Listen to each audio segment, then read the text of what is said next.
For more now, we're joined by Representative Dustin Burrows. He's a member of the Texas House of Representatives and the chair of the Texas House Committee investigating the shooting at Robb Elementary. Representative Burrows, thanks so much for your time this morning. I mean, look, this report was hard to read. Frankly, it's hard to wrap your head around hundreds of officers being involved without more being done more quickly. I can't imagine what it's like for these families to get this information, but your committee has said this is the most comprehensive look at what happened that day. What was the most shocking part of this investigation to you? Well, let me put it this way. I think the morning of the shooting, everybody on paper looked like they were prepared, whether it was a school district with the written policies they had or law enforcement who claimed they had active shooter training and knew how to have a broad multi-agency reaction to something like this. And what we found throughout was those systems failed. And what I believe is because of the false sense of security the people of Uvalde had, and I believe those systems are likely across the entire state of Texas and the rest of the nation, and that's why we put this in such very much detail so everybody else can take a look at this as well. Representative, while you're speaking right now, we just were playing some of that surveillance video that was released, and it shows a lot of the officers seemingly just waiting in the hallway, and then also what was just playing there is where they're retreating, it looks like, from the sound of gunfire. I mean, I think a lot of reaction to this video has been, how is it possible that all of those trained officers' reaction was to head the other way? Is there anything in your findings that makes that make more sense? Did this come down to the lack of leadership?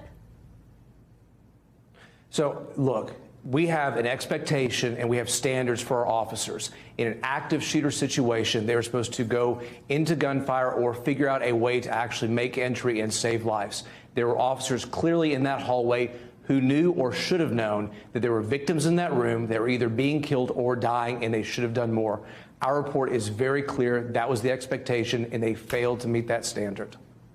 The impact on these families, of course, and the trauma on the community of Uvalde is impossible, I think, to overstate. First, I want to play something one of the victims' family members told us, and then we'll talk on the other side. Do you think there will be any accountability? Not really. Not what they should do to them. Which is like what? In my book, they should fire them and take their pension away and give it to the parents that lost kids and the ones that the kids are traumatized because they were wounded. Okay, yeah. That's what I think they should do. Beginning with the superintendent and ending with the school board, starting with the mayor, the city, most of the city council, and the cops.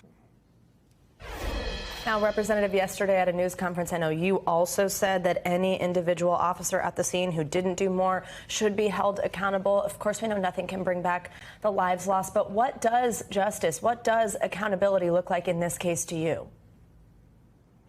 No, I share the sentiments and I stand by those statements. Accountability is very important in this situation. It is my hope that this report lays out the facts and is the seeds and starting in the building blocks of getting us to accountability and policy changes. And you're already starting to see at least, some modicum of that with, I think, a suspension here, recently in Uvalde by the mayor. I had the opportunity to meet with the families yesterday. I invited them to attend. We stood there. I stood there until they did not have any more questions for me about the facts. But I do believe now that we have a factual basis, you're going to start to see and want to see and need to see some accountability going forward. Representative Dustin Burrows, we appreciate your time this morning. Thanks for joining us. Thanks for watching our YouTube channel. Follow today's top stories and breaking news by downloading the NBC News app.